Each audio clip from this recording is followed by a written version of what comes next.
Hello, everyone, and welcome back. This time I'm going to try very hard to not blow the microphone out because last time it was just way too loud.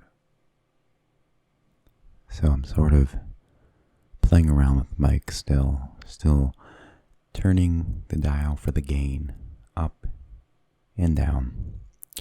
So today I thought it would be fun to tell you about a story that happened with me. And this story took place, I was about, I want to say around like 7 years old. 6, 7, possibly 8, but sometime around there. And I think it's just a funny story. So I thought I'd just share that with you. Because why not? So I was just getting out of school when I couldn't remember the bus number. My bus was like number, 13. I'm making, honestly, most of the story is going to be me trying to remember the story. Because, honestly, I can't remember a lot, but I can remember a decent amount to tell the story.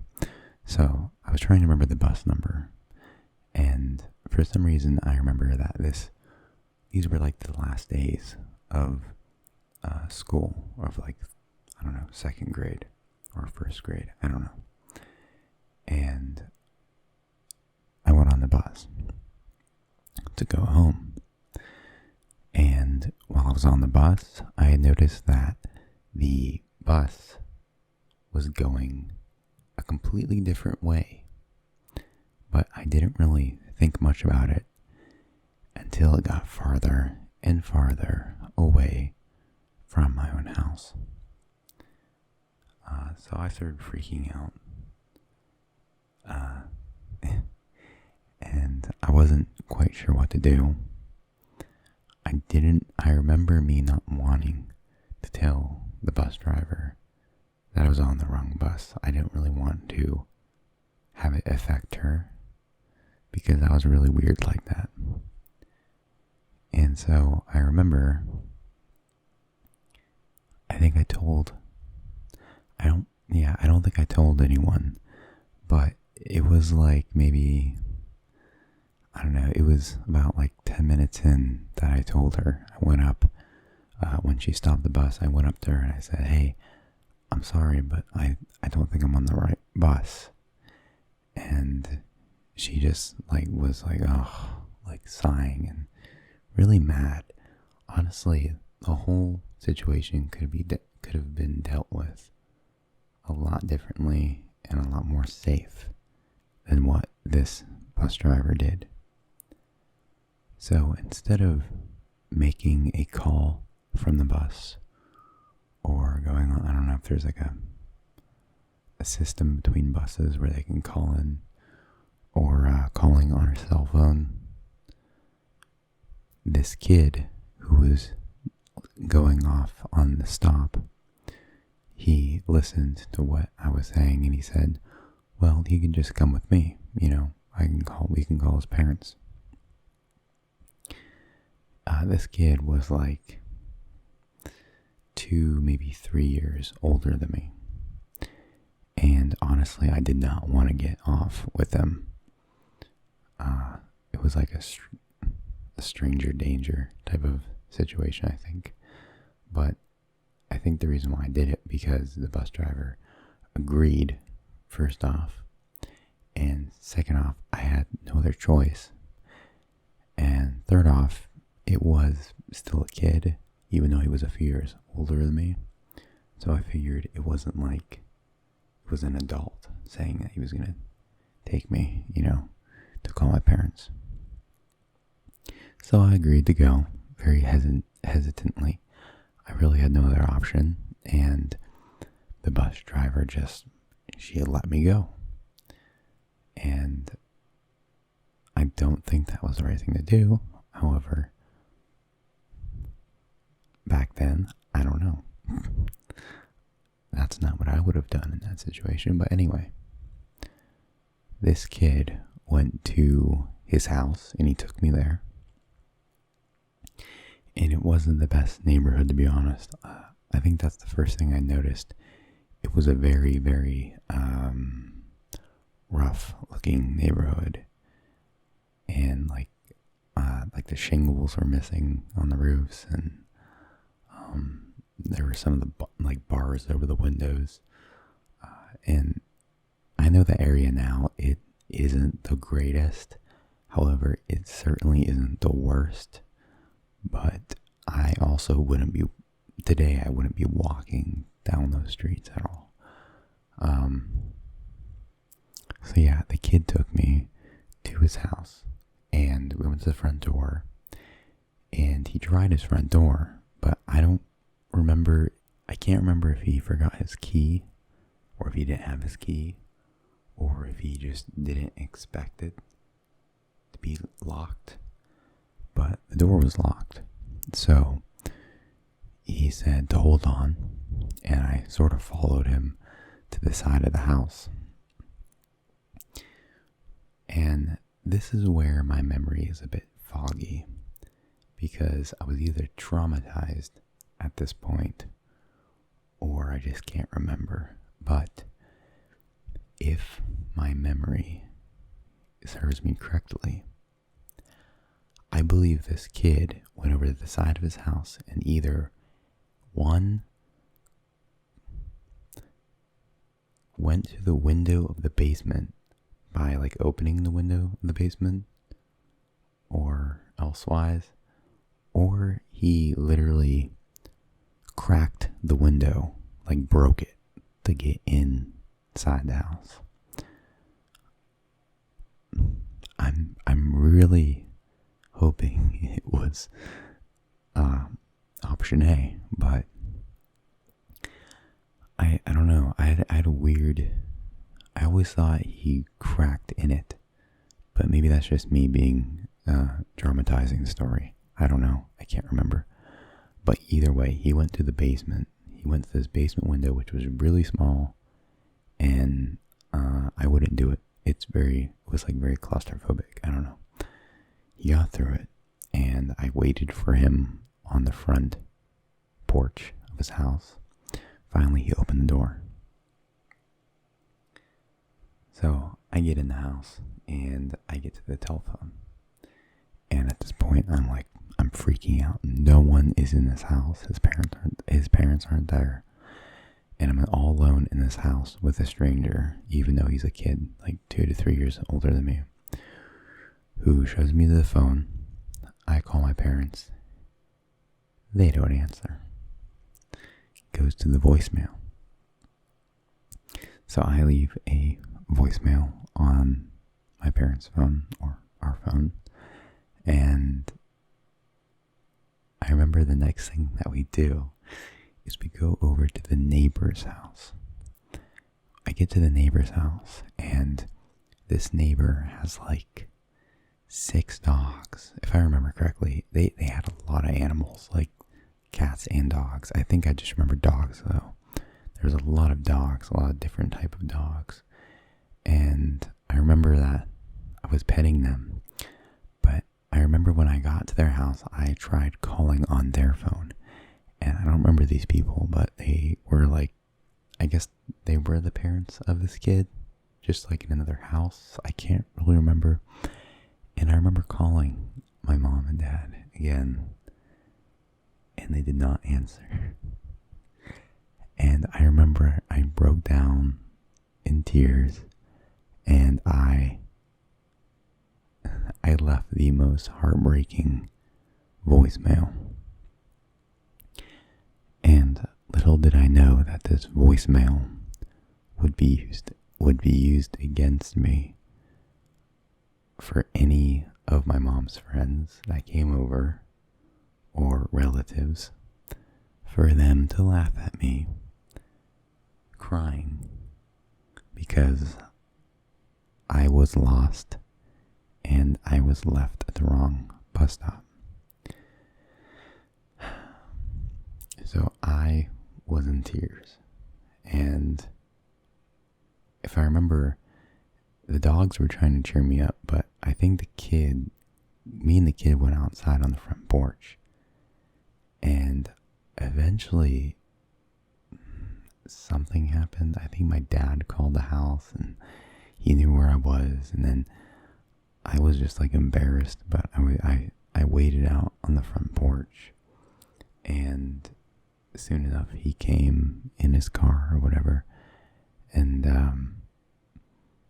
after that, like, the whole joke was on me. I swear. Everyone was laughing at me. And I'm just like, you know what? I thought I was going to get murdered. I thought I might get knifed, maybe there's a missing kid report the next day. No, you're alright. You got off on the wrong stop, wrong bus with some stranger. So the reason why my parents didn't answer the phone was they were actually waiting for me at the bus stop. And the funny thing is, they never waited for me at the bus stop. They decided to pick, I believe, like, I don't know, I might be guessing here, but I think they picked like the one day that I just lost my sentence. They picked the one day to both go outside waiting for me to get off the bus. And when they realized that I was not on the bus and I didn't come off the bus, they went to the phone, and lo and behold, there was my voicemail. So they listened to it, and they laughed, and they called me back, and they picked me up, and that was the end, and that's the end of my terrifying adventure when I was like 7, so yeah, fun times. Well, it's around 13 minutes, and I wasn't expecting it to be that short. Wondering what else I can say. I don't really know what else to say. I remember on the bus back then that there was this one girl. She was older than me, like maybe 2 years, 1 year, I don't know. And I really faintly remember, I don't know. I faintly remember telling her stories, made up stories, of my sister addicted to peanut butter and jelly sandwiches, or I think just peanut butter. My one sister was like, had an addiction sort of to peanut butter. She would eat peanut butter constantly. And I remember I felt like the most popular kid on the bus because I was talking. I don't remember her face, but I think I thought she was like pretty. I was telling her stories about my sister, made up stories. Again, they were made up. About my sister and her addiction to peanut butter and her like crawling under the table like Gollum from Lord of the Rings, eating out of the peanut butter jar with her fingers and getting it everywhere. I don't know, just like stupid stories like that. And like she loved them. Every time I came on the bus, she sat next to me, and I remember telling her those like stupid stories. I so badly want to go back and just listen to what the heck I was saying. And it's funny because I saw her because when I moved from that place to our new house and our new school, I saw her, and she knew me. I had no idea who she was, and I think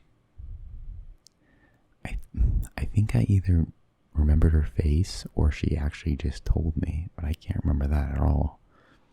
I don't know. My My memories are too hazed for that. I'm too stoned. But, yeah. Don't know if I sat next to this kid. I might as well just tell bus stories. I sat next to this kid in that old place I was at.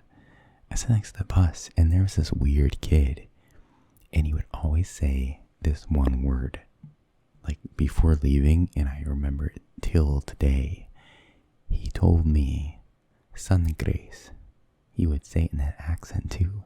Sangres, sangres, sangres. I have no idea what that meant. I don't think he knew what it meant. What does sun grace mean? Like, I don't know if I'm saying it the right way, but what does sun grace mean? Sun grace. Maybe it's a good ASMR word. Maybe this is the path I'm supposed to be on. Sun grace, sun grace, sun grace, sun grace. It sounds a bit Spanish. And I think one time I looked it up, and it was a very similar word to it. Was blood or something. I think. Don't quote me on that. I think we meant like blood in Spanish. And I'm like, oh my gosh. Who am I sitting on the bus next to? Yeah, I remember he had blonde hair and he was kind of odd. And I don't really remember him too well, but I do remember him saying sangres before leaving the bus to me. And maybe a few times before, but yeah.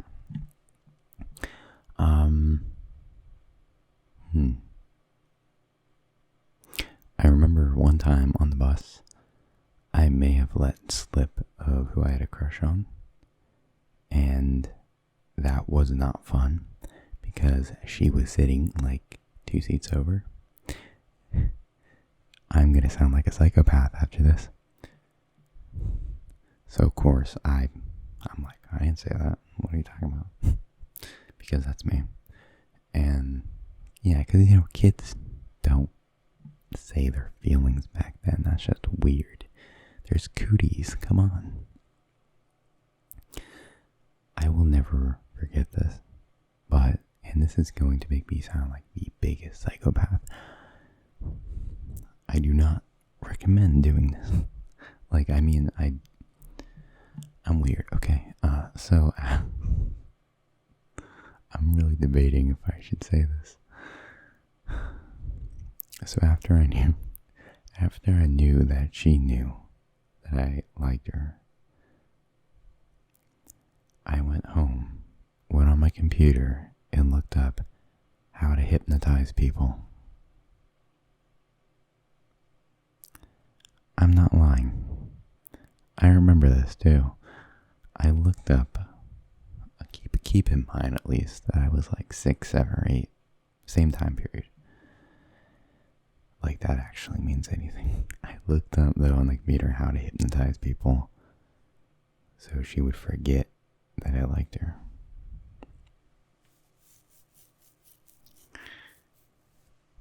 Yeah, so I guess I'm just a mental psychopath. That sounds like something I would do, honestly, though. Can't really remember anything else I did on the bus.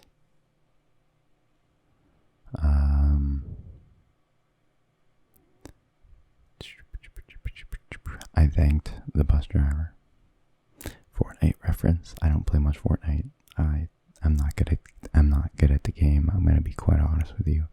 I tried, and for those who are good at the game, like it a lot more, because you're good at the game. You can play it. You can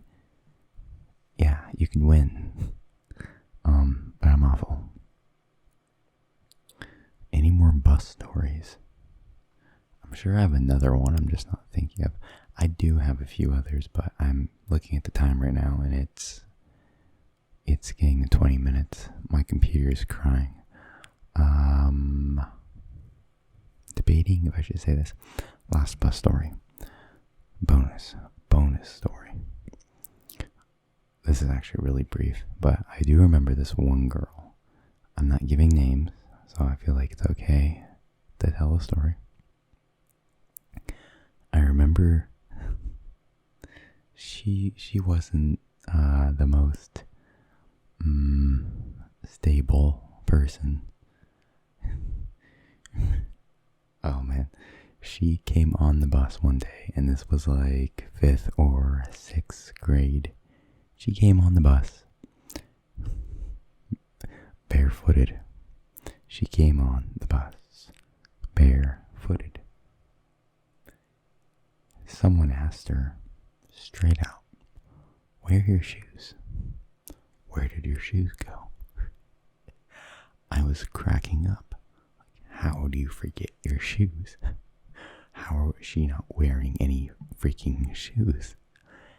And I remember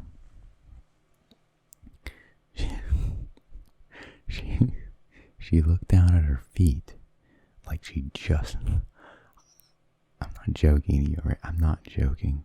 She looked down at her feet like she didn't even feel it. Like she didn't even know they were there. They weren't there. And she gave a clueless look, and then she just got off the bus and ran back to the school. And I just started cracking up. I'm like, how? When? How? This is 5th and 6th grade. You're not changing at any point. At the gym, you're rolling around on things. You don't have to change like you do in high school. When do you take off your shoes at school? When do you just forget your shoes? How do you not feel your freaking feet without shoes and just go on the bus and go, "Oh yeah, I was wearing shoes. We're gonna," like, what the heck? I remember that story, so that's all my stories I got. I may have some other, I definitely have some other stories now I'm thinking about it, but it is getting kind of, yeah, it's 22 minutes. Oh yeah, okay. So yeah, I'll make another one of these if you guys want me to. Personally, I like talking about my past just because a lot of it is comical, and I think I have a lot of good stories. So yeah, leave a thumbs up, maybe a comment. Feel free to leave a thumbs down if you hate this video. It's okay if you do. Yeah. Alright. Goodbye, everyone.